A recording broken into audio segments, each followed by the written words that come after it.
I like practice so far. I've got a young team. They've got a lot of energy, a lot of people competing for playing time. You know, you get, I think, 7 of my 12 players are freshmen right now, eligibility wise. And so they're all anxious. It's all new to them, you know. So a little overwhelmed at time, you know, because of the youth and a lot of things that they have to learn. But I think they're surviving pretty well. I can't remember having a team with this many freshmen on it.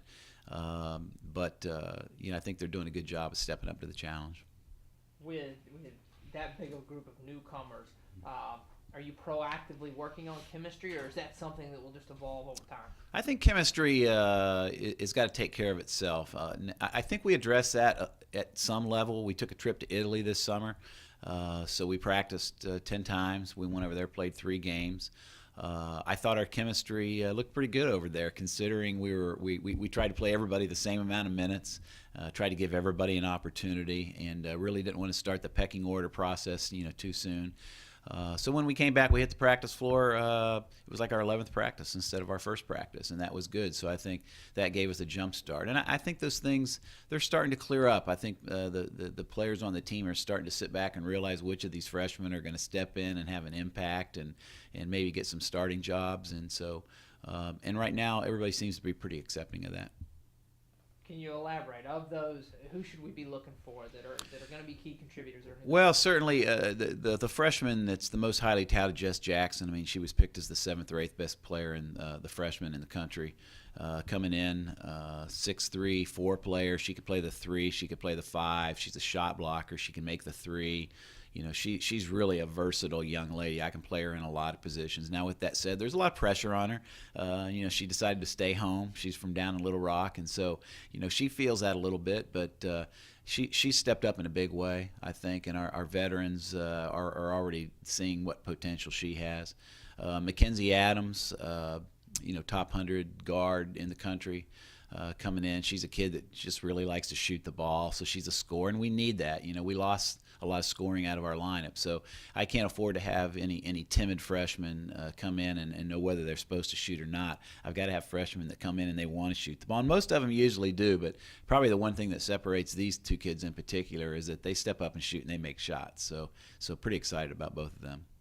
just had Kylie in a few minutes ago. Talk about her role and as a point guard, what you're looking for from her. Well, I mean, I think arguably she was the best point guard in our conference last year. You know, she didn't get a lot of recognition because she didn't score a lot of points, but she led the league in assists. She led the league in assist turnover ratio. She was ranked in the top 10 in steals. A lot. She doesn't get enough credit for her defense. I think she's one of the best defenders in the league.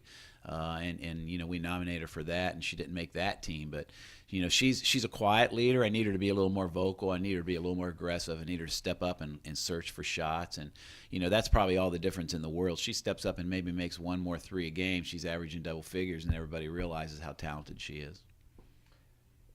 Coach, talk about, and we kind of sit here, it's hard to say in October, but your view of the league this year and your expectations of the SEC as we get going. The league is going to be tough. It's going to be as tough as ever. You know, our goal is always to get as many teams in the NCAA as we can and advance those teams as far as we can and maybe get back and win another national championship.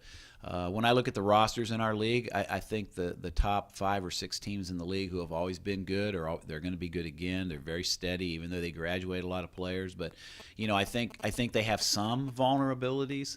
I don't think you can look at any one team. Maybe Kentucky in terms of what they haven't coming back, but they even lost the SEC Player of the Year. So I think they're a little vulnerable.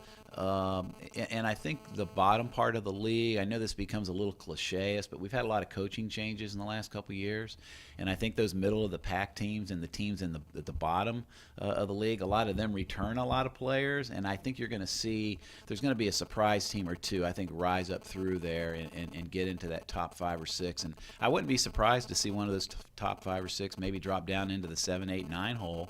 But, if they're as good as what they've always been traditionally and they drop down that far and they still make the NCAA tournament, then I think that says a lot for the league. Coach, you've really built consistency at Arkansas the past few years. But if we talk to you again at the SEC tournament at the end of the year, how would you view a successful season this year? What would you consider success? Well, I think for us, we want to get into that top six in the league. I don't want to go into the last week of the season always wondering if I have to win both of those games in order to have a shot at the SEC or the NCAA tournament. And I don't want to go into the SEC tournament feeling like I've got to make a run in order to make the NCAA. So I think we've been awfully good. You know, when you look at our non-conference schedule and some of the teams we've knocked off, and some of the teams we played tight games with in the SEC, I think we're clearly good enough. It's just a matter of becoming a little bit more consistent, winning those close games, believing that we're going to win those games, not trying to win them, but believing we're going to win them. And you know, you win those games, and then you climb into that top 5 or 6. You get in the top 25. You stay there all year long, and you know that's the goal for our program. We don't want to be good. We want to be great.